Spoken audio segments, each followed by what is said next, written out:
boa tarde a todos e a todas. O meu nome é Luísa Rego, é Cristina Pires. Porquê é que nós estamos aqui? Nós, na UMAR, trabalhamos durante 2 anos num projeto que se chama Quebrar Barreiras, Envelhecer segundo uma perspectiva de género. Portanto, acho que por aqui percebem mais ou menos qual era o assunto, não é? Qual era a temática. Nós trabalhamos com pessoas idosas, com alunos também de escolas e com pessoal técnico, digamos assim, que lida normalmente com as pessoas idosas, seja em lares, seja em centros de dia, seja em centros de convívio, etc. E hoje a proposta é que façamos em conjunto aqui um debate sobre as questões da violência doméstica, em particular mais direcionadas às pessoas idosas ou às pessoas com mais idade, como queiram. Não sei se queres dar uma coisa, Cristina. Íamos só pedir, porque vamos fazer uma coisa mais ou menos interativa, ou seja, queremos muito saber as vossas opiniões, o que é que conhecem deste fenómeno, o que é que as inquietações que tiverem. Nós temos aqui uma apresentação que nos vai mais ou menos guiar, mas a ideia é conhecer também um pouco das pessoas que cá estão e enfim, o que é que estão à espera de encontrar. Natividade Cardoso. Sim, moro aqui na rua há cerca de 50 anos. É reformada? Sou reformada, sim. Que idade é que tem? 77. 77. E costuma vir aqui às coisas das João? Sim, agora, desde que reformei, que tem mais tempo. E esta senhora? Sou Maria Lourdes Benito. Lourdes Benito. Benito, não é bonito? Não é bonito, é Benito. Tem que ter a origem espanhola, não é? A minha mulher, Ou italiana, não sei. não. Moro aqui em Campo Rico, também há cerca de 46 anos. É reformada, está... Já sou reformada. E a sua idade, posso saber? 69. E este senhor? Eu sou José Fernando Almeida Fonseca, apresentado, moro aqui também na José freguesia. Fonseca, não é? Freguesia há 40 anos, também tenho essa reunião. Eu sou Elsa Pestana Magalhães, tenho 72 anos, vivo aqui em Campo Rico há 60, com um intervalo quando me casei, saí, depois por uma circunstância não feliz, voltei a morar na mesma casa e nunca deixei de ser de Campo Rico. Estou muito interessada em tentar perceber esse fenómeno da violência contra os idosos, contra os jovens e não só, principalmente isso. E também porque eu gosto muito de participar da vida, É por isso que não tem jovem. Me ajuda, não é? Ou se calhar são usados como tu dizes. sim. Já uma vez aqui pela amostra, eu também quero chegar aos 90 anos com este. E esta senhora? O meu nome é Luísa Carvalho, vivo aqui em Campolide, aqui muito próximo, tenho 61 anos, estou já reformada do privado, uma reforma municipal, e a minha profissão é advogada. Mantenho-me ainda ativa, mas neste momento estou noutra perspectiva de vida e gosto de acompanhar estas temáticas, gosto de acompanhar, de estar por dentro das coisas, senti-las, vivê-las. É sempre importante, faz parte de uma mais-valia. Já alguma vez a procuraram por uma situação desta? Não. E este senhor? Meu nome é António Carvalho, tenho 62 anos, vivo aqui também no Rio há cerca de 20 anos. Sou professor de reformado e gosto muito de participar deste tipo de debates.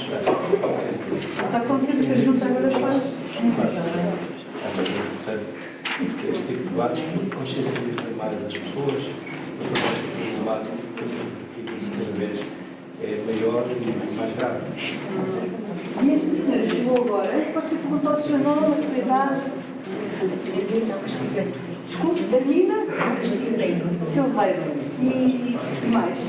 72 anos. 72, era aqui em Campo Rico? Mora cá. Na parte de mais, não é? Obrigada. Só para ter uma ideia de como é que a UMAR trabalha nas questões da violência doméstica. A UMAR tem 2 centros de atendimento, um em Almada e outro no Porto. São centros de atendimento que têm respostas a nível jurídico, psicossocial, com qualquer mulher que se queira dirigir a este centro que nós recebemos. Dizer-vos que tem vindo a aumentar todos os anos mulheres com mais de 65 anos a procurar os nossos serviços, porque esta problemática da violência doméstica contra pessoas idosas é uma problemática que ainda está muito invisível. Portanto, não podemos dizer que ela não existe. As pessoas não têm ainda, como é que eu ia dizer, não sentem coragem ainda para poder denunciar, não é? E sobretudo quando falamos de um crime que é cometido pelos seus filhos, deve ser muito difícil gerir toda esta dinâmica. Depois de nós termos os centros... Estão a ouvir? Ou mais alto? É, não? Aquela senhora não? Pois eu acho Baixinho. é que nós tínhamos pensado que nós temos alto-falante, mas está preso. Espera, Ela fala está mais um alto. bocadinho com... Não tem mais para o meio. Não tem. Depois temos os centros de atendimento, há várias respostas que também que existe. Podemos ter uma intervenção na comunidade com a pessoa, ou seja, a pessoa não é retirada da sua casa, ou eventualmente se for retirada por questões de risco ou de estar numa situação muito vulnerável, ela pode ir para a casa de um familiar ou de uma amiga que a possa ajudar a reconstruir o seu projeto de vida. Ou então há aquilo que nós chamamos as casas de abrigo. Não sei se já ouviram falar alguma vez das casas de abrigo. Pronto. A rede nacional, a nível nacional, temos 36 casas de abrigo e o que por norma acontece é quando temos situações em que a avaliação de risco é muito elevada, portanto sabemos que aquela mulher corre risco de vida, nós podemos transferi-la para uma ponta do país e integrar uma casa-abrigo. Agora eu pergunto também qual é o impacto que isto tem nas vítimas saírem das suas casas, não é? Do seu lar, da sua vida, da sua rede de apoio. Muitas de vós disseram que vivem aqui há mais de 50 anos, 40 anos, aqui na freguesia de Campo Lido, não é? Imaginar sair daqui para Braga ou para o Algarve, para uma ponta do país, acho que não deve ser de todo fácil. E por isso, às vezes, quando falamos em alguns mitos, alguns preconceitos de dizermos porque é que elas voltam, não é, para a relação abusiva, também compreender todo este envolvente, não é? Não sei se querem colocar alguma questão, partilhar alguma coisa. Acham que a questão da violência doméstica, não só a violência doméstica com as pessoas idosas ou sobre as pessoas idosas, mas assim, o problema da violência doméstica, hoje ou há 40, 50 anos atrás, é visto da mesma maneira? Não. Porquê? Então diga lá, quais são as... Acho que antigamente as mulheres apanhavam e achavam que era normal apanhar. Calavam-se, não havia tanto. Não havia tanto, calavam-se mais. Havia a mesma coisa, as pessoas achavam que era uma conduta normalizada, não era normal. Era normalizada. O poder económico da própria mulher, portanto, há anos atrás havia maior subjugação, não é? Nessa questão, era uma questão primordial. Existe também, existe na colónia, as mulheres têm a coisa que quiserem que apanham.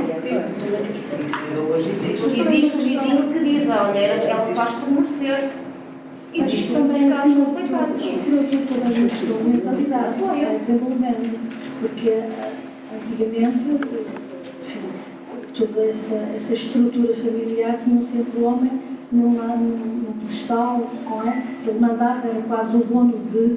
E então havia que obedecer, havia muito essa ideia. E penso que, aliada à parte financeira, e ao haver essa mentalidade, as familiares também não tinham. Portanto, não havia apoio, as pessoas tinham que se motivar.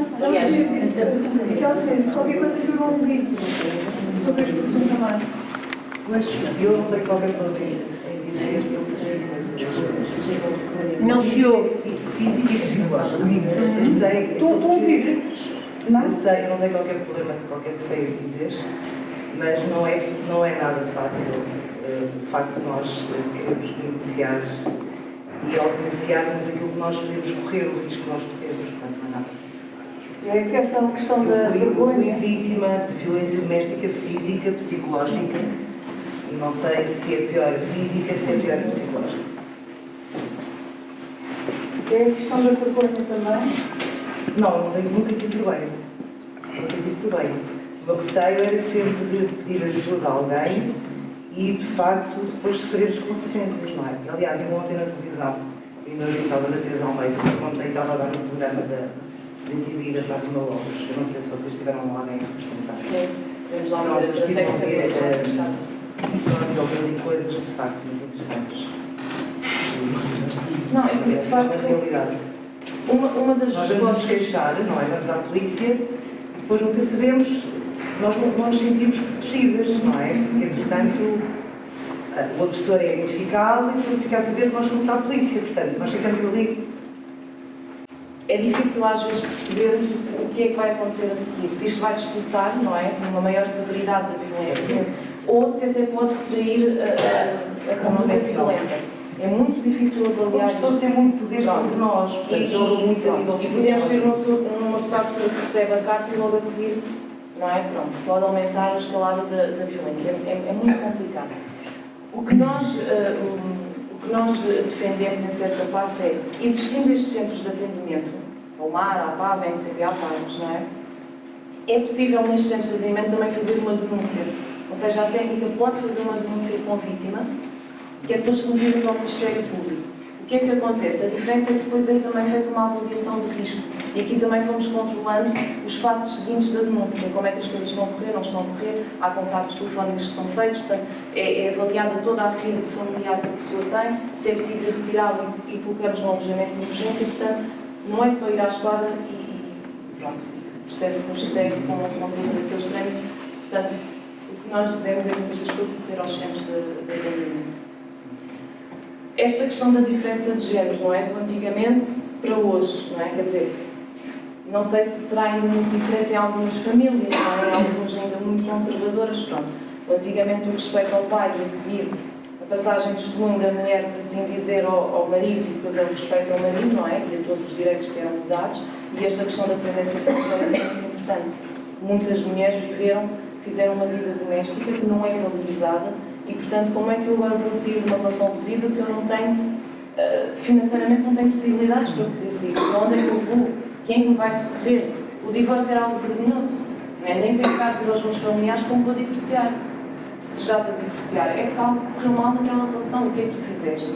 Para aquilo não ter corrido bem. Não é? É sempre a culpabilização das mulheres. Sempre. E, portanto, é verdade, hoje nota-se que há alguma evolução, mas infelizmente algumas famílias ainda não sentem essa evolução. Não acontece. Eu acho também, neste contexto, que estamos a pensar num nível social, mas há níveis sociais mais altos, digamos assim, em que essa violência existe. Há o poder económico, muitas vezes, mas há a reprovação social. E, portanto, o estado social que se ocupa muitas vezes é vergonha saber-se o que se passa dentro de casa. E, portanto, é também um fator inibidor, penso eu, que das pessoas denunciarem e tomarem atitudes. Penso que há duas posições, não é? Eu lembro, eu tenho uma grande amiga, minha pergunta, e teve um marido que uma vez deu uma valente estalada. E eles iam para um jantar a seguir. E ela aprontou-se perfeitamente para ir para um jantar. E quando entrou, cumprimentou as pessoas: olha, isto que vocês estão aqui a ver, eu não fui contra uma porta, eu não caí, não, foi o meu marido que me bateu. E ele ficou para morrer.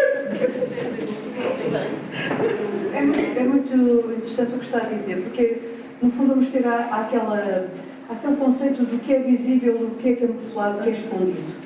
E em relação a outro tipo de discriminações em relação de género, quando se está escondido, é um risco vermos à luz do dia, não é? Mas se viermos à luz do dia, também temos outro tipo de defesas. Podemos ter outro solidariedades, eventualmente, etc. E estamos a colocar o foco no problema, que não é da pessoa, mas é aquele problema que foi criado.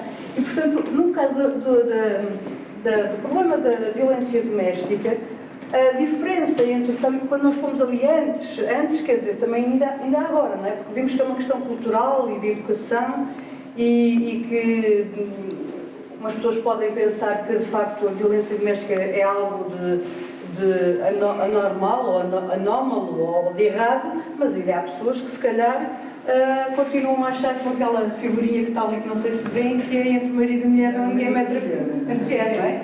Que ouvimos aos nossos pais, aos nossos avós, não é? Dizer isso. E, portanto, antigamente, de facto, era encarada a submissão, digamos assim, da mulher ao pai e depois ao marido como algo normal, natural, um pouco destino, não é? A própria lei não valorizava as mulheres, até o 25 de Abril, como sabem, não podiam fazer uma série de coisas.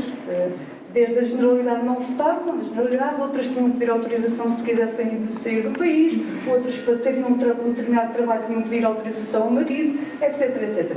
Portanto, houve uma mudança na lei em vários aspectos, não é? Que, no sentido da igualdade entre homens e mulheres. No que diz respeito à violência doméstica, ao problema da violência doméstica, ele foi tornado um crime público. Percebem o que é que isso quer dizer? Sabem o que é que quer dizer um crime público? Qualquer pessoa pode fazer a denúncia. Exatamente. Qualquer pessoa pode fazer a denúncia. Não precisa de ser a queixosa ou queixoso a ir queixar-se, não é? E, portanto, isso... por outro lado, há outro tipo de legislação que foi sendo adotada, não é? E que visa, desde a Constituição da República, no sentido da igualdade entre homens e mulheres, mas agora mais recentemente, em agosto do ano passado, salvo erro, Portugal adotou a chamada Convenção de Istambul, cujo nome completo quer dizer Convenção do Conselho da Europa para a Prevenção e Combate da Violência contra as Mulheres e Violência Doméstica. Digamos que este é um diploma internacional, assinado por vários Estados. Cada país vai ter que fazer a adaptação daquilo que lá é defendido para a sua legislação nacional, mas que de alguma forma vai robustecer, dar mais robustez, maior força à defesa dos direitos das mulheres e ao facto de elas não serem discriminadas, nem mulheres, nem raparigas, porque nós estamos a falar deste aspecto da violência doméstica que vitima, sobretudo, mulheres, não é? Mas há outro tipo de discriminações em relação às mulheres, não é? Muitas delas são culturais também.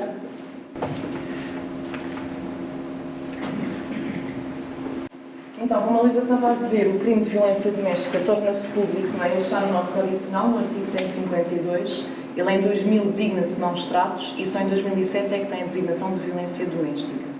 E recentemente foram introduzidas algumas coisas neste artigo e porque temos que afunilar para as questões da violência doméstica contra pessoas idosas, que é o que nos traz aqui hoje, dizer-vos que a linha D também fala em pessoas particularmente indefesas, em razão da idade, da deficiência, doença, gravidez ou dependência económica que com ele coabitem. Portanto, aqui a questão da razão da idade, não é? Ter mais de 65 anos, ter 70 anos, ter algumas dependências físicas ou cognitivas e, portanto, sofrer deste tipo de crime. Estamos a falar de violência doméstica contra pessoas idosas. Uma em cada 15 vítimas, portanto, uma em cada 15 vítimas que denuncia são pessoas idosas. No relatório anual da Segurança Interna, em 2013, 8% das participações que foram apresentadas eram feitas por mulheres com mais de 65 anos. Portanto, mesmo em idades avançadas, as mulheres continuam a ser as principais vítimas deste crime. Alguns estudos até indicam que, com o avançar da idade, uma mulher que na conjugalidade é maltratada durante anos, comportamentos que são adotados e visualizados pelas crianças, elas podem se tornar agressores como podem não se tornar agressores. Isso depende de muita coisa.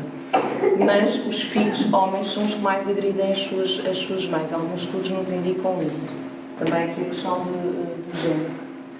A APAV diz-nos que 80% das situações de violência doméstica sobre pessoas idosas, lá está, são mulheres, portanto, que vão ao centro da APAV são mulheres, e as pessoas agressoras, homens, lá está. O ano passado, em 2014, segundo o nosso Observatório de Mulheres Assassinadas, morreram 43 mulheres. E destas 43 mulheres, 10 tinham mais de 65 anos. Só para dizer que aqui o Observatório de Mulheres Assassinadas, não sei se já tinham ouvido falar, é um estudo anual que o MAR faz, com base nas notícias que vão sendo publicadas nos jornais. Muitas vezes nos jornais aparecem crimes passionais, não é? É uma coisa que não faz sentido, porque quem ama, em princípio, não mata, certo? Não é? Há logo ali Já vamos ter 8 mortos. Este ano, exatamente. Portanto, isto só para dizer que há uma contabilização que é feita, não é um estudo de alguns anos esta parte, e, portanto, este observatório faz essa contabilização para avaliar, digamos assim, como é que o fenómeno evolui, e também porque parte das pessoas que o MAR atende, não é? E que são encaminhadas, tiveram este tipo de risco, não é?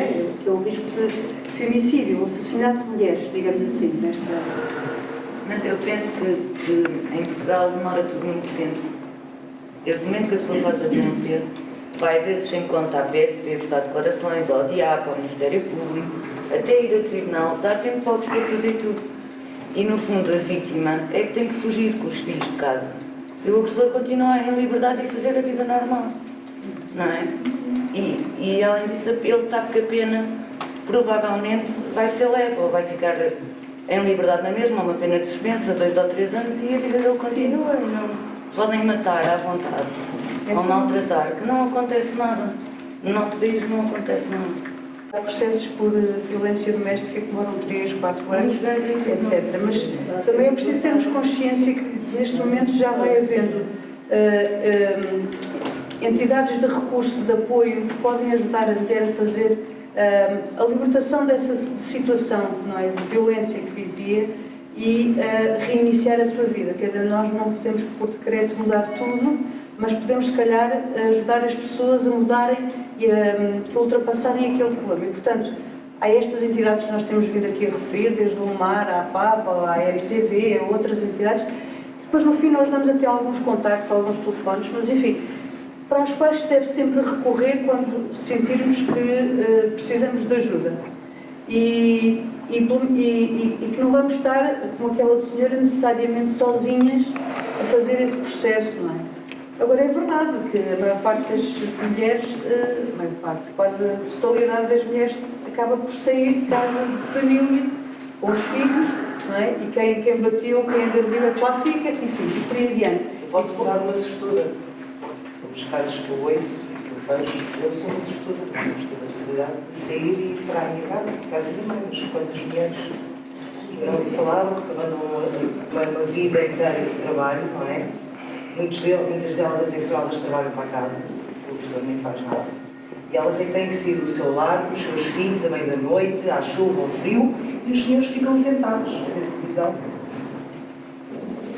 E ontem também ouvi uma coisa que fiquei estupefacta em relação à lei, que eu vou ligar a falar. O homicídio são 25 anos de cadeia. O homem que mata a mulher tem até 10 anos de cadeia e ainda é o herdeiro da mulher. Quer dizer, mata a mulher e ainda ganha tudo. Quer dizer, isto é uma coisa que não é? Quer dizer, homicídio, quer dizer, então... Ou seja, mesmo na lei temos que mudar alguma coisa, não é? Sim, eu ouvi isto ontem, não é? Eu fiquei completamente estupefacto a olhar e eu ouvi isto e dizer, estou a dizer, o homicídio são até 25 anos. O marido que mata a mulher são 10 anos. E depois, ele é o herdeiro porque eram casados. Portanto, ele vai herdar as coisas que eram dela. Quer dizer, mata e ainda vai herdar. Não, mas há situações previstas na lei que não é assim. Porque há situações quando há aumento, sim, mas quando há herança, há classe de sucessores e depois também há quem repudia a herança e há aqueles que só tem que se fazer valer em tribunal. Pronto, mas para mim ficava a ser nada, mas tu ninguém não a ser nada, não é?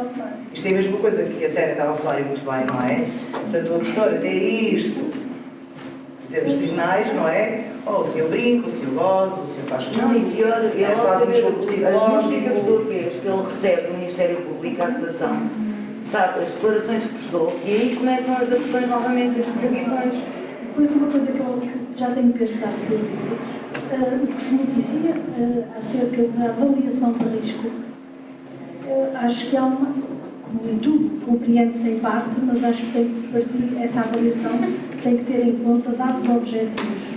E às vezes parece haver alguma subjetividade por parte daqueles que fazem, porque muitas vezes ouve-se a notícia que depois dá em morte, quantas vezes, a pessoa X fez a queixa, a polícia avaliou e então achou que não era assim tão grave, então pode voltar para casa e afinal chega-se algumas vezes, tem sido falado, que as pessoas pouco tempo depois são novamente maltratadas e até mortas.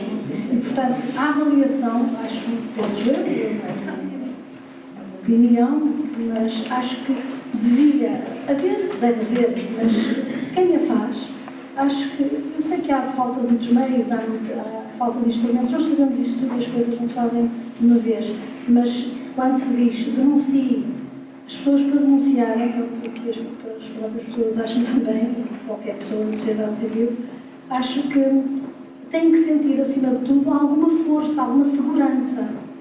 A força, a lei existe, é muito já, obviamente, mas quem está por trás de mim, quem está ao meu lado, quem depois de eu ir ali, quando eu voltar para casa, que vida é que eu vou ter? Ele vai saber. Isto é uma reflexão, não é? Portanto, acho que esse lado, quem é que eu tenho? A seguir, não há dinheiro. A seguir muitas vezes a família também deixa de estar. Tu sabes que a vida é assim, agora não vês a tua mãe e a tua tia também suportou. Então a tua vida, quer dizer, mas aqui já não é só o ficar um bocado a sentir-se mal, já é o risco de vida, não é? É isso que é esse motivo, é isso que eu tenho. Eu gostava só de dizer que existe um projeto de lei na Assembleia da República, ainda não foi tratado nem aprovado, no sentido de que os agressores, em especial os homicidas, não podem efetivamente herdar os bens da mulher que assassinaram. E isto é uma questão extremamente importante que possa ser evidente, como disse muito bem. E penso que esta questão da avaliação de risco também é de grande importância, porque uma parte significativa das mulheres que morreram foram assassinadas já tinham apresentado queixa. Portanto, como é que se faz a avaliação do risco e como é que se faz o acompanhamento a essas mulheres? E isto apesar da existência dos centros, como o Martei, que as minhas companheiras disseram muito bem, que é lógico que uma mulher que esteja acompanhada por um centro sente-se menos sozinha, não é? É diferente daquela que vai sozinha a uma esquadra, como a Cristina já disse, apresentar a queixa. Agora, eu costumo dizer, e com isto termino, não vos quero tirar a palavra de maneira nenhuma, é que nós, na comunicação social, e ainda bem, neste momento o fenómeno é mais visível, tomamos nota das mulheres que foram assassinadas. Mas quando é que tomamos nota dos indivíduos que foram julgados? Não é? Quantos anos é que apanharam? Quer dizer, isto não é nada pedagógico, não sei se estão a ver, a dizer. A ideia da impunidade que você está a dizer é a ideia que muitas mulheres sentem. Então, isto aconteceu na vida e agora eu só tenho 10 anos. Vai lá para dentro e depois há aquelas histórias de tem bom comportamento, etc, etc. Se meter naqueles cursos que agora existem, que são a terapia, não é? A terapia para agressores, então se fizer bem o curso da terapia para agressores, ainda pode sair mais cedo. E, portanto, isto é realmente preocupante, porque as condenações deviam ser realmente exímias relativamente a esta questão. Isto é um atentado aos direitos humanos das mulheres e, portanto, as penas de 20, 25 anos. Agora, o problema é quem aplica a lei também. Quem aplica a lei? Como é que a aplica? Como é que os nossos juízes são formados e que tipo de aplicação da lei se faz?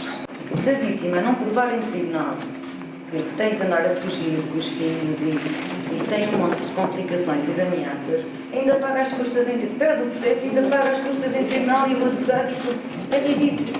Uma pessoa que tem que fugir de casa com os filhos, ficou sem nada, ainda tem que pagar, se não provar que aquela pessoa é realmente perigosa ou que põe em risco a vida dela, não é? Que não saiu de casa podia acontecer. Façamos queixa na PSP, na GNR, enfim, façamos, mas não vamos desvalorizar a necessidade de apoio ou a conveniência de apoio que as mulheres têm de recorrerem aos centros de atendimento, um contacto telefónico, porque aí há pessoas que estão preparadas, que estão muito tarimbadas neste tipo de situações e que, pela descrição que é feita no primeiro contacto telefónico, veem qual é o grau de risco que aquela situação aparenta, têm o compromisso de continuar a acompanhar a pessoa, mesmo que ela ache que foi uma situação de violência pontual, etc, etc. Ou seja, devemos fazer sim a participação, a queixa, etc, quando entendemos, mas estes centros, este tipo de recursos, telefónico ou presencial que existe, permite à mulher ajudá-la a pensar e a avaliar os contornos da situação que ela está a viver.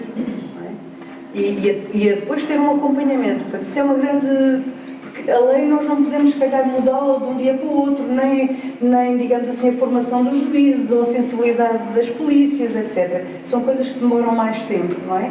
Mas há aqui este pilar ao qual as mulheres podem recorrer, e e os homens, no caso da APAF também, podem recorrer, em casos de situação de violência. Portanto, isso pode ajudar, digamos assim, a resolver o problema. Não, a questão também em relação aos filhos quando há auxílio paternal.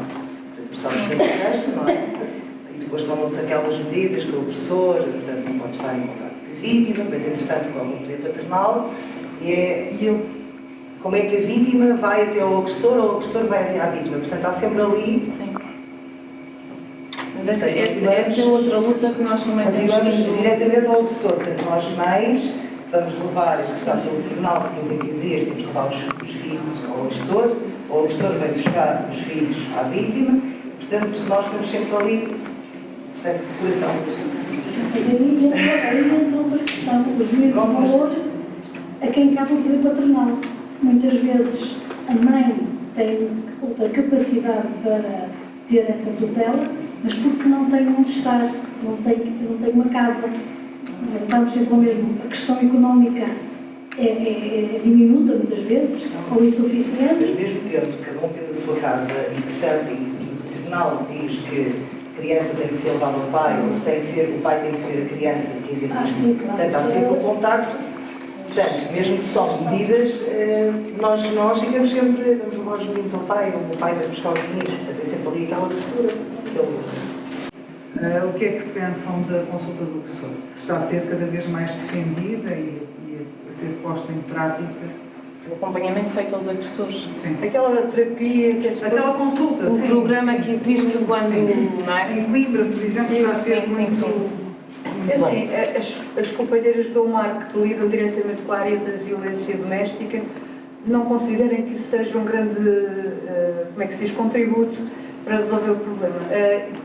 Talvez irmos um bocadinho atrás. A questão da violência não é uma coisa pontual. Não é, quer dizer, quem tem comportamentos violentos não é porque bebeu ou porque o clube perdeu, o clube futebol perdeu. É cíclico. Nós íamos falar disso um bocadinho mais à frente.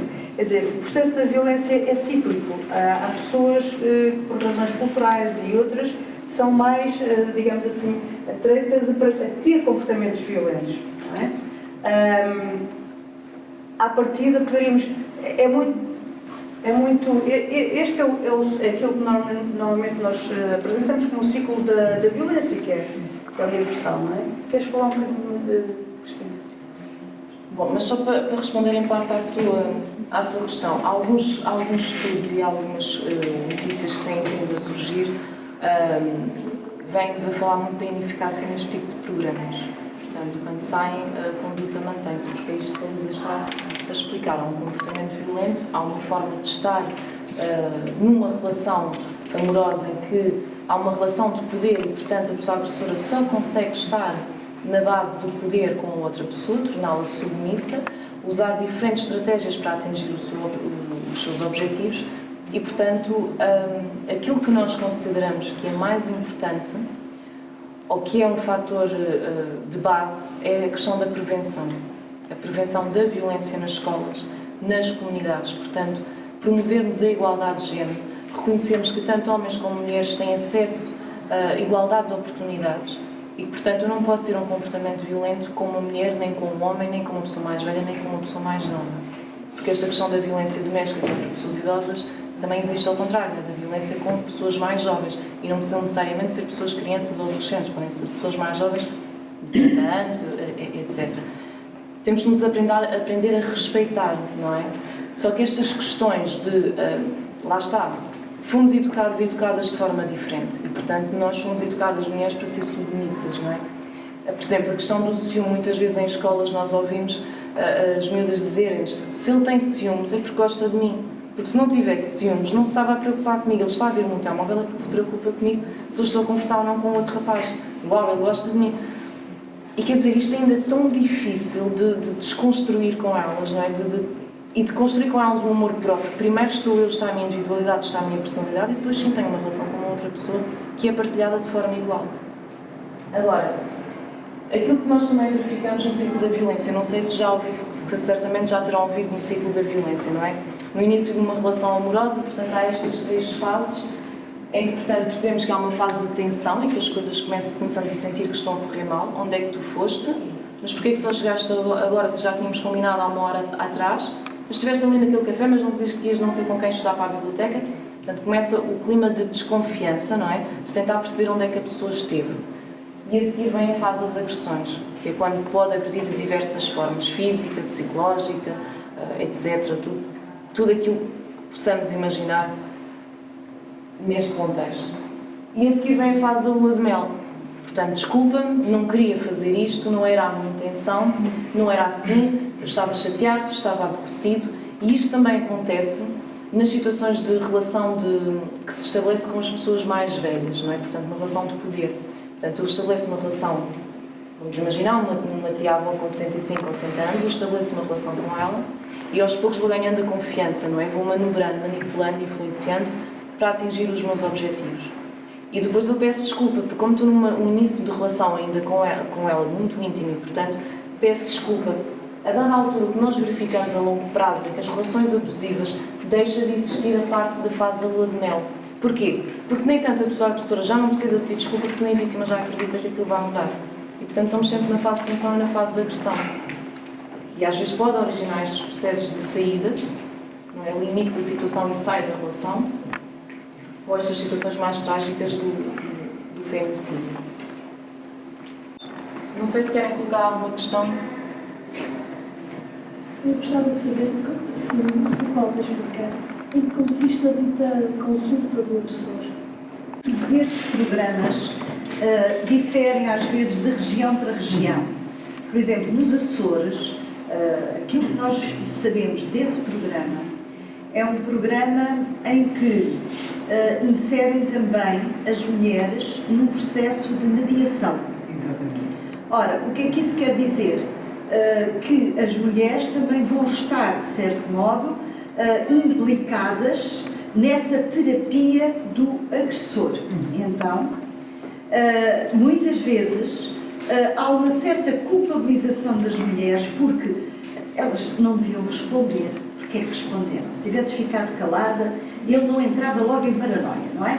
Portanto, é melhor ter calma, etc, etc. Portanto, é que as mulheres muitas vezes saem culpabilizadas desses processos. E enquanto que o MAR tem uma perspectiva de empoderamento das mulheres, da sua capacitação para que elas tenham outros percursos de vida, muitas dessas terapias não empoderam as mulheres. Não empoderam, antes pelo contrário, culpabilizam-nas. E, portanto, vamos saber que programas são, como é que são aplicados, quais são os técnicos e as técnicas que estão à frente deles. Agora, esta grande indefinição leva depois, quando se vai vendo os resultados são muito precários, realmente.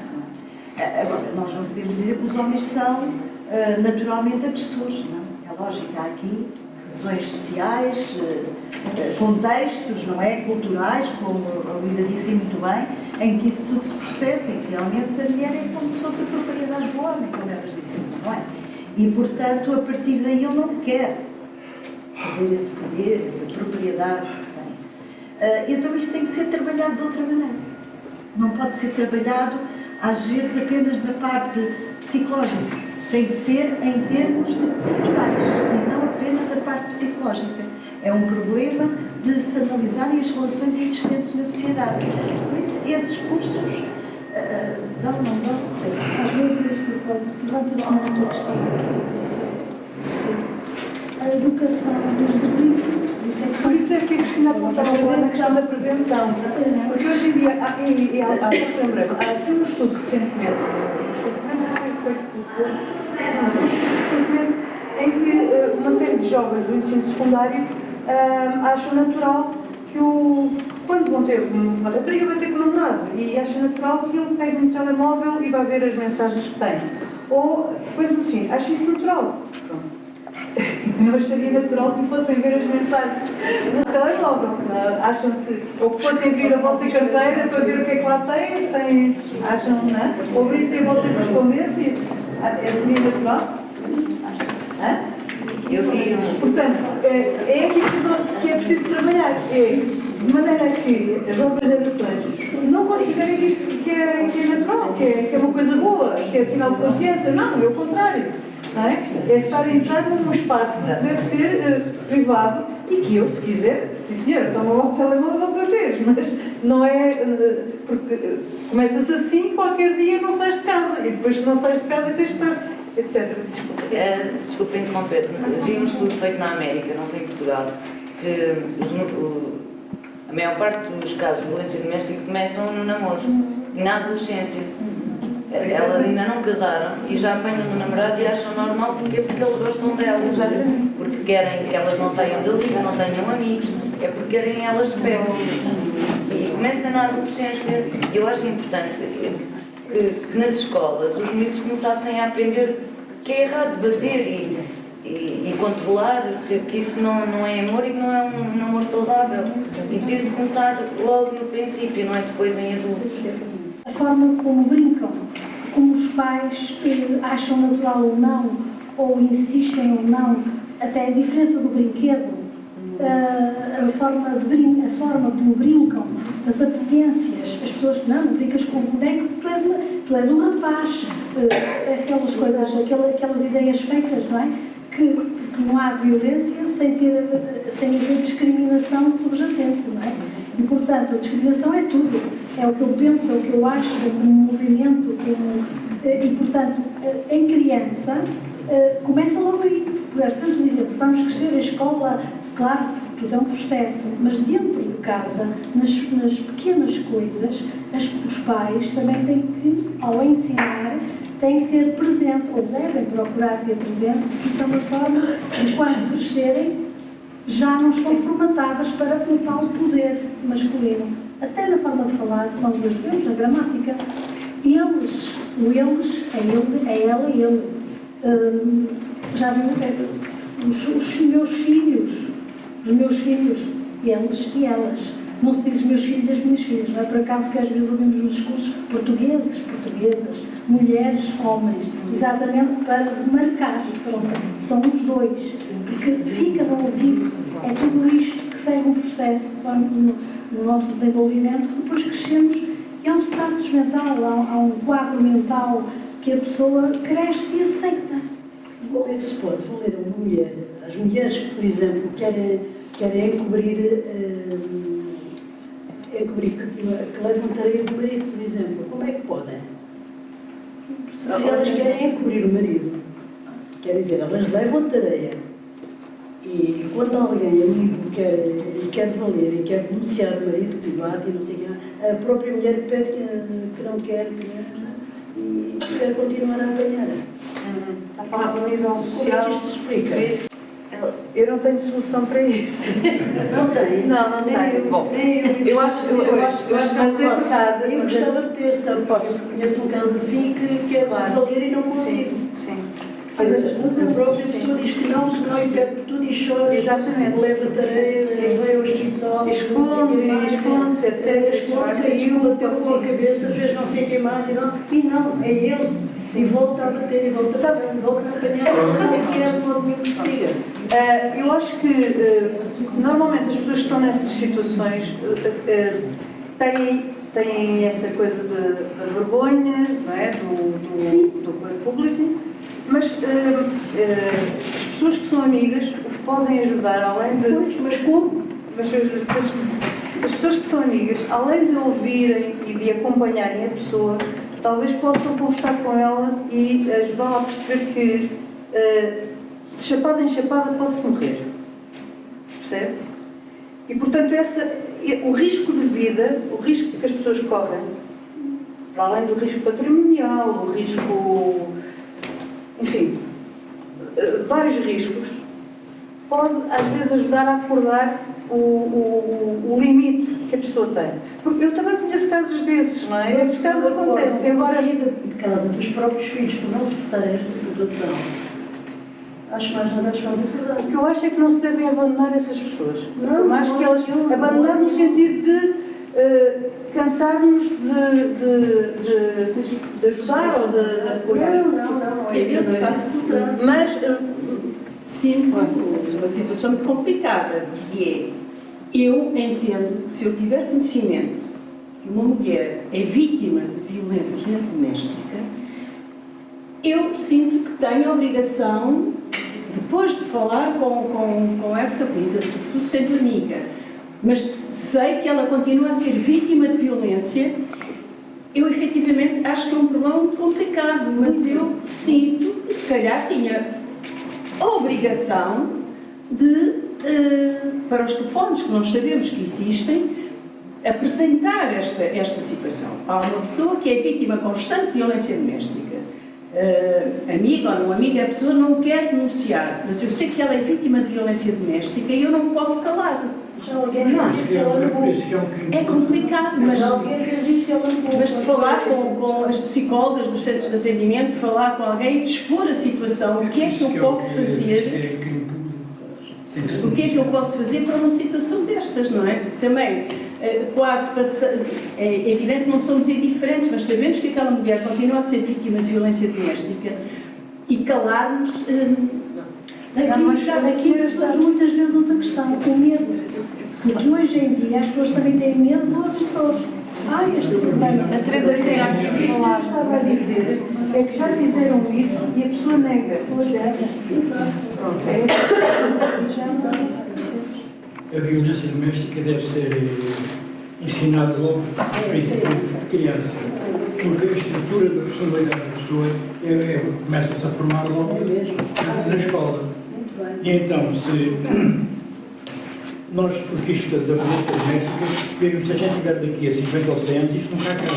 Há sempre matéria para este problema.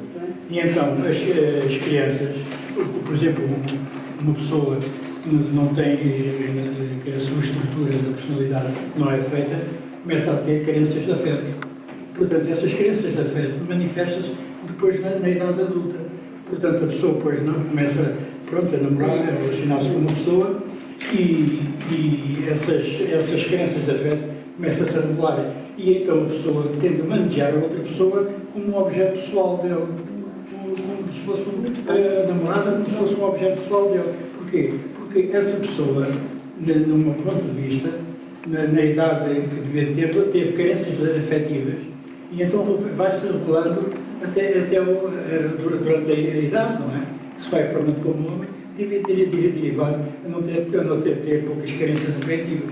É esse o meu ponto de vista. Portanto, sobre a violência doméstica, tanto faz, repito, a gente estar daqui a 50 ou 100 anos a falar nisto, isto nunca tem fim. Há de haver sempre agressores, infelizmente, é bom que acabasse, mas há sempre. Mas nós também podíamos voltar o caso ao contrário. Eu também estou casado há 50 anos com a minha mulher e nunca lhe bati, nem vice-versa. Mas também podemos falar na violência doméstica das mulheres para os homens. Claro. Pode-se falar, há muita violência. Há uma porcentagem que outro dia deu na televisão, uns 18 ou 19%. Também pode-se voltar o caso ao contrário. Pode-se voltar, agora já se falou tanto da violência das mulheres, mas pode voltar a falar um pouco disso. As mulheres continuam a ser mais vítimas disto, tudo aquilo que nós já falamos, não é? Porque nascemos numa sociedade que é desigual, em que as mulheres não têm direito ainda a fazer determinadas coisas e os homens podem sempre. E, portanto, esta desigualdade vai permitindo que o homem tenha mais poder sobre a mulher. Mas, dá licença, essa desigualdade foi há muitos anos atrás, nos anos 70, 80, porque atualmente, a partir desses anos 80, a mulher, os homens, tira o seu nível de vida, é quase que não precisa do homem. A mulher cada vez casa-se mais tarde. Mas acha que hoje não existe desigualdade, é isso? Não, quer dizer, em certos casos há, mas há muitos casos que há igualdade entre o homem e a mulher. Começar no emprego, nós só temos a desigualdade em casa. Pois, mas no emprego, na via pública, não é?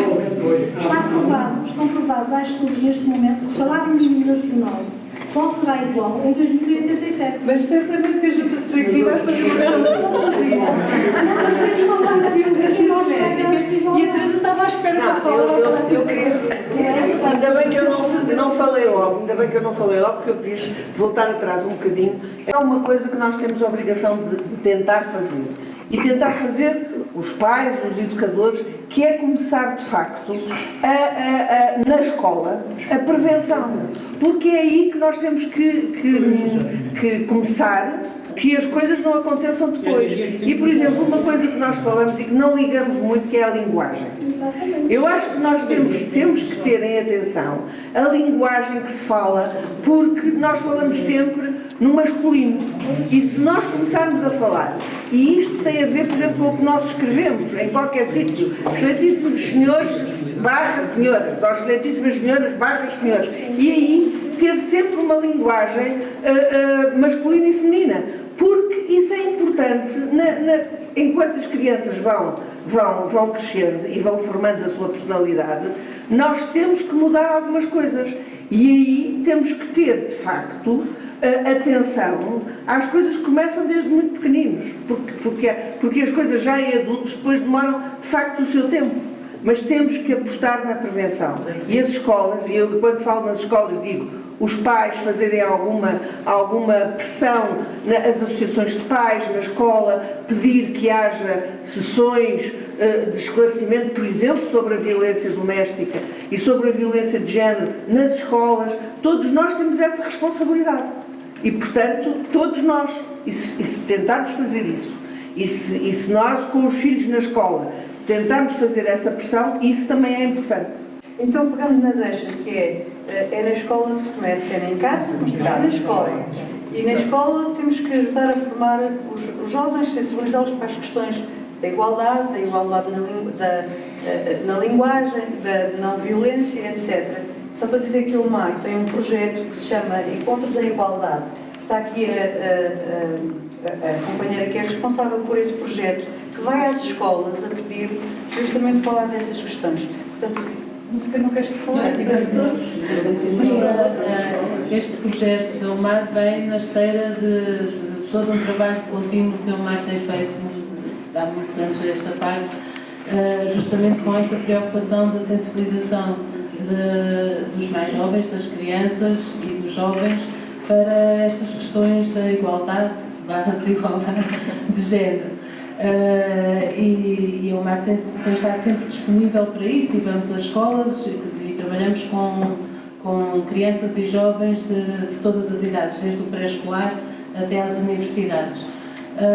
Agora, o que é de facto importante é que isto é bom que aconteça, mas não é suficiente de todo, não é? O que é importante é fazermos sentir, e aí aquilo que a Teresa disse é de facto muito pertinente, é fazermos sentir em comunidade que estas questões são importantíssimas, são fundamentais, são estruturantes na educação das pessoas. E por isso estas coisas têm que ir para além de ir à escola a pedido. Neste momento vamos e com muito gosto, e estamos disponíveis para ir a qualquer escola, falar com qualquer nível etário ou de escolaridade sobre estas questões. Mas é importante que isto passe mesmo para os currículos, é importante que seja mesmo a nível das políticas públicas de educação, que neste momento não contemplam absolutamente.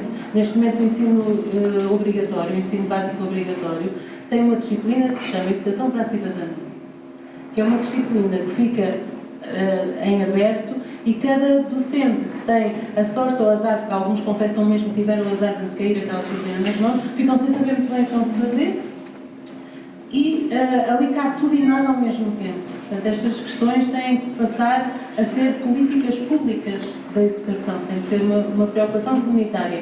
E se as pessoas que estão nos cargos de decisão dos nossos governos ainda não tiveram essa percepção, então somos nós todas e todos que temos que fazer aquilo que a Teresa está a dizer, enquanto pais e mães, enquanto avós e avós daquelas crianças e jovens, falar nas escolas, mas não há projeto educativo da escola. Então, e nisto aqui, onde é que se encaixam as questões de igualdade de género? Encaixam-se onde? Vocês não trabalham estas temáticas? Porquê? Porque não. Querem trabalhar, podem socorrer-se destes e destes apoios. Há este projeto que pode ajudar. Ou façam pressão junto do Ministério para que isto passe a fazer parte de um programa curricular. Porque essa mobilização tem que ser de todas e de todos nós, não é? Independentemente destas ações pontuais que vamos fazendo, todos e todas nós podemos ser responsáveis por isso. E dizer-vos também que em casa que começa, não é? Às vezes até muito antes, às vezes antes de nascer já nos estão a pregar a desigualdade, não é? Ainda na barriga da mãe. Não é? Eu lembro perfeitamente, tenho uma filha e um filho, ainda no outro dia te contava isto, não é?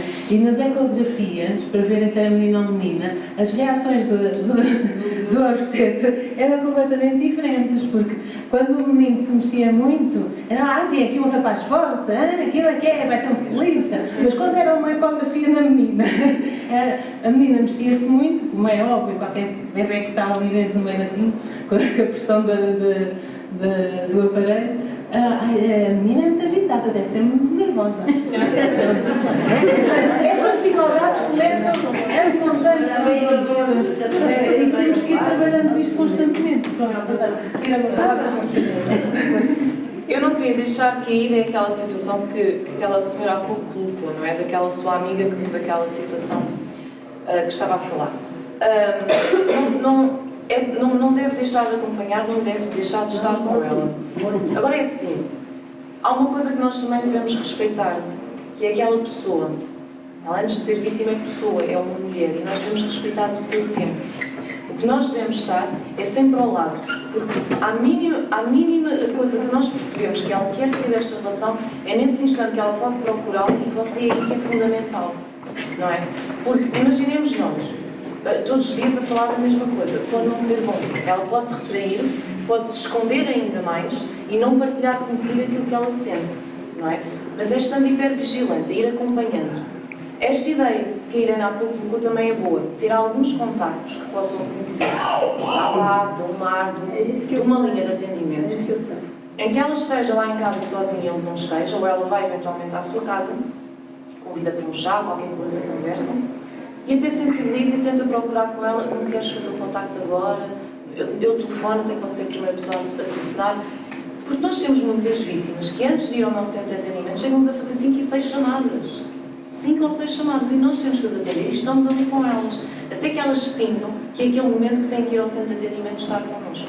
E se eventualmente, depois de estarmos com elas, planearmos um projeto de intervenção com elas, percebemos aquilo que elas querem para a sua vida e aquilo que lhes faz sentido, porque sairmos da nossa casa não é fácil, sair perto da nossa rede de apoio não é fácil.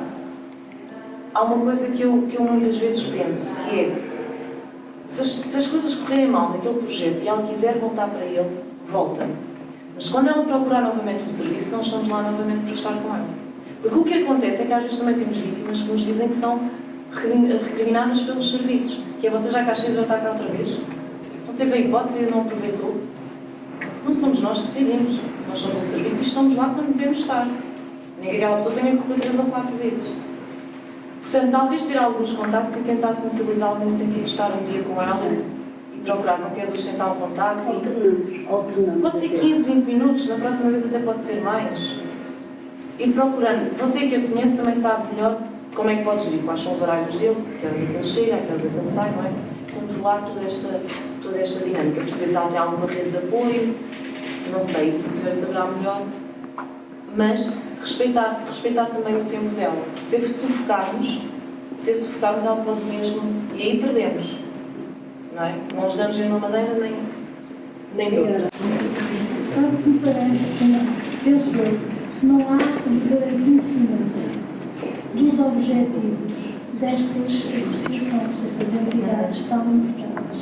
As pessoas sabem que existem, é uma associação que ajuda, mas as pessoas têm a ideia feita, ajuda com porque não é depois. É a mensagem a chegar às pessoas tem que ser simples e tem que ser muito clara, para as pessoas perceberem. Quando eu vou ali, o que é que eu pago? O que é que... Pronto, mas as pessoas, repara, é um serviço, claro, não pensar ao contrário. Será que paga? A pessoa não tem, já não vai. Não faz outro, isso faz outro, não é? O que é que me fazem? De uma forma simples. Então, talvez esperando na sua deixa, antes de passarmos rapidamente à frente, para falar com aquela senhora e dizer que, enfim, o pouco que pode ter, nós aqui interagimos, ideias que houve aqui, acho que pode transmitir alguma coisa disso à sua amiga, não é? Pelo menos para ela perceber que há entidades, há sítios onde ela, com toda a descrição, pode ter apoio e aconselhamento mesmo telefónico. E esse é Ela sabe, é uma pessoa muito culta. Ela sabe. Às vezes as pessoas serem cultas do que pensar. E tentar também ajudar a desmontar o discurso do agressor, do manipulador. Porque acho que às vezes também tem um bocadinho a ver com isso, não é? Quanto mais. Voltamos ao mesmo. Quanto mais cultos, normalmente também acontece isso, não é? Mais capacidade de manipulação tem. O agressor tem uma enorme capacidade de manipulação. Portanto, é ajudá-lo, acho eu, vou dizer uma coisa que se calhar até é um bocadinho duro. Há mulheres que vivem longos anos em ciclos de violência. Longos anos. E muitas vezes a dependência nem é material, é afetiva. Porque elas têm uma autoestima muito em baixo. Porque elas não conseguem pensar que podem viver de outra maneira, senão assim. E, portanto, tudo o que seja também trabalhar os fatores de autoestima dessas mulheres em conversas, mostrando que as pessoas podem ter vidas diferentes daquelas que durante anos e anos pensavam que só poderia ser assim, isso ajuda. Às vezes não pensando na violência, não é? Nem falando dela, mas mostrando que, então tu não gostavas de fazer isto. Então não era interessante fazer também aquilo. Procurar outros pontos de interesse para que elas possam perceber que podem ser elas próprias sem aquela relação. Porque isto às vezes, a dependência afetiva é algo muito, muito grande e que nós nem calculamos o peso que isso pode ter. Por isso há aqueles pensamentos assim, então porquê que não se queixou? E tantos serviços de apoio, porquê que não se queixou? Ora, e culpabilizamos de novo as mulheres, não é? Acabamos por dizer, estás a ver? Ela não quer sair da violência, porque ela até podia ter apoios, olha, os filhos até já nem estão em casa e tal.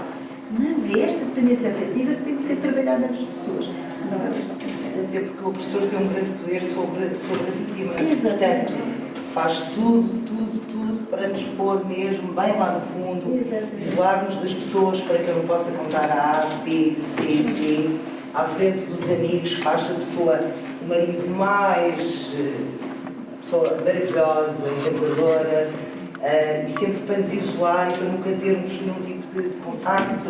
E nossa autoestima é do pior, nós somos de tudo de pior que pode haver. Respondendo à sua questão muito objetiva há pouco, estes serviços não são pagos, portanto, eles são gratuitos, de acesso à população. E como disse no início da nossa intervenção, tem vários tipos de atendimento. Tem as questões jurídicas, portanto, todos os processos que estão à volta desta problemática, o divórcio, a questão da regulação das responsabilidades parentais, a casa de morada de família. Portanto, vamos imaginar uma casa que está em nome do agressor. A vítima pode mesmo ter de vir a ficar a morar naquela casa e o agressor é que sai.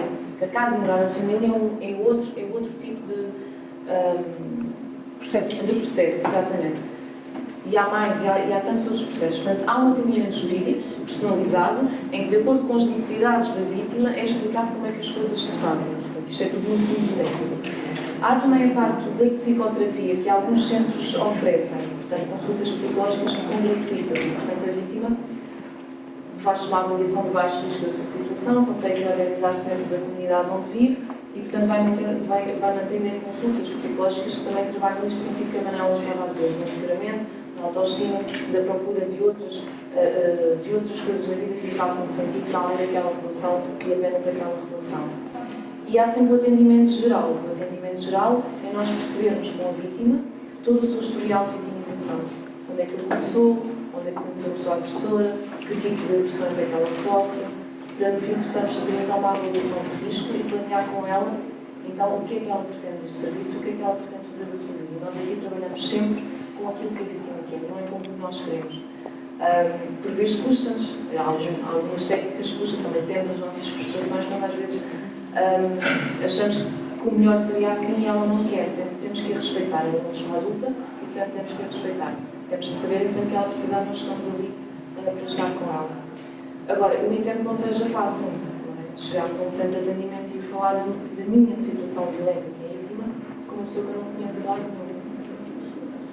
Não é fácil. Mas por isso é que eu digo, um contacto telefónico no início pode desbloquear aqui muita coisa. Eu faço um contacto, faço 2, faço 3, até posso pedir para falar com uma fulana X com quem eu já tinha falado, com a técnica de X, e falo com aquela mesma técnica, porque ela já sabe um pouco, né? A gente faz um registro telefónico, eu todo é guardado, temos esses dados. E quando eu sentir que tenho capacidade para ir a este centro, eu vou. E peço que quero falar com aquela técnica, porque é com quem já tenho vindo. Quer dizer, isto no fundo também são relações de... No fundo é a vítima ter que voltar a criar uma nova relação de confiança. E com pessoas que não conhecem, portanto não é fácil.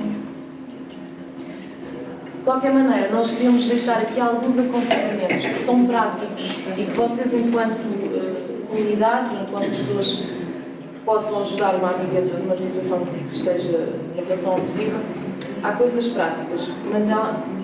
Posso? Posso? Esta é para si, esta é especialmente para si. Nós queremos deixar algumas dicas mais práticas que pode também ajudar e que pode indicar à sua colega e todas nós e todos nós podemos fazer. Por exemplo, pode pedir a ela para fazer uma fotocópia dos seus documentos e guardar na sua casa. Uma muda de roupa, qualquer coisa que ela tenha, deixar na sua casa. Vamos imaginar um dia em que há um episódio de violência extremo e que ela tem que sair de casa e não tem tempo para levar nada com ela, nem os documentos nem nada. Pode ter esse recurso consigo e estar lá a fotocópia dos documentos ou algumas coisas que sejam valiosas. Outra coisa que aconselhamos é em situações de risco, de violência, em que está a ocorrer um episódio violento, nós informamos as nossas mulheres com quem estamos para, nestas situações, se irem aproximando da porta de casa, da saída. Não se deslocarem para a cozinha nem para as casas de banho. Não tem objetos cortantes e onde pode, portanto, acontecer coisas mais graves. Irem-se dirigindo para a porta da saída de casa, na eventualidade de acontecer alguma coisa, poderem sair e não ficarem trancadas. Outra coisa, manter uma lista de contactos a quem possam recorrer. Portanto, terem sempre números de emergência. Ela pode ter sempre alguns números de emergência com ela e uma que nós indicamos muito é o 144. A linha 144, que é a linha de emergência nacional e gratuita. Ela trabalha das 5 às 9 da manhã, sábado, das 5 às 9 da manhã. Porquê? Porque durante o dia funcionam os centros de atendimento. 5-17. Depois, à noite, é que trabalha esta linha de emergência, em que, no caso da vítima telefonar e pedir ajuda, vão lá técnicos buscar lá a casa, retirar algumas coisas que sejam necessárias e é colocada no alojamento de emergência durante a noite até ser encaminhada para um centro de atendimento. E depois há mais outros números, como é o Serviço de Informação à Vítima de Violência Doméstica. No caso da população idosa, casos de dúvidas sobre prestações que foram pagas para o Estado, impostos, cobranças, esse tipo de situação. O provedor de justiça tem uma linha específica para o cidadão, para as pessoas idosas, não é? Que é aquele número de telefone, que também pode ser por e-mail, o contacto. E atende só pessoas idosas. Depois temos o número da CID, da Comissão para a Cidadania e Igualdade de Género, da APAV, ao qual podem também recorrer os homens também podem recorrer aos outros, mas enfim. O Centro de Atendimento do Mar, a AMCV, que é a Associação de Mulheres contra a Violência. O contacto mais imediato pode ser feito quer para o posto da PSP, quer para o posto da GNR, na própria junta de freguesia, não sei se aqui, mas há normalmente assistentes sociais ou pessoas que lidam, que podem dar alguma resposta. Os centros de saúde, não é? Só queria dizer uma coisa, aquele senhor que falou há pouco sobre os homens serem vítimas de violência. E poderíamos ter falado disso aqui, particularmente entre a população idosa. Há um tipo de violência que é muitas vezes gerado pelo desgaste do cuidador. Quem é que são os cuidadores tradicionalmente, pela história, etc.? Às vezes são as mulheres. E muitas vezes quando as pessoas idosas chegam a um grau de debilidade ou de demência, exaustão, etc., pode haver algumas situações atitudes mais violentas. O 144, por exemplo, é muito usado nessas situações. Eu só queria, antes de acabar, porque provavelmente estamos a acabar, eu só queria que percebessem porque é que a Junta de Freguesia criou o pelouro de igualdade de oportunidades e porque é que faz estes debates. Porque eu considero que são extremamente importantes para a população da freguesia. Portanto, tenho pena que não venham mais gente, mas eu não desisto. Quero-vos dizer que para cada sessão destas são distribuídos folhetos pela freguesia inteira. Portanto, são cerca de 9.000 folhetos que são distribuídos e, portanto, tenho pena que as pessoas não venham mais, mas também não são obrigadas a vir. Mas eu queria que percebessem porque é que a Junta de Freguesia criou este pelouro e acha importante estes debates informativos e que as pessoas se encontrem e debatam estas situações do nosso cotidiano e que todos passamos. Muito obrigada por terem vindo também. Obrigada, nós estamos muito bem.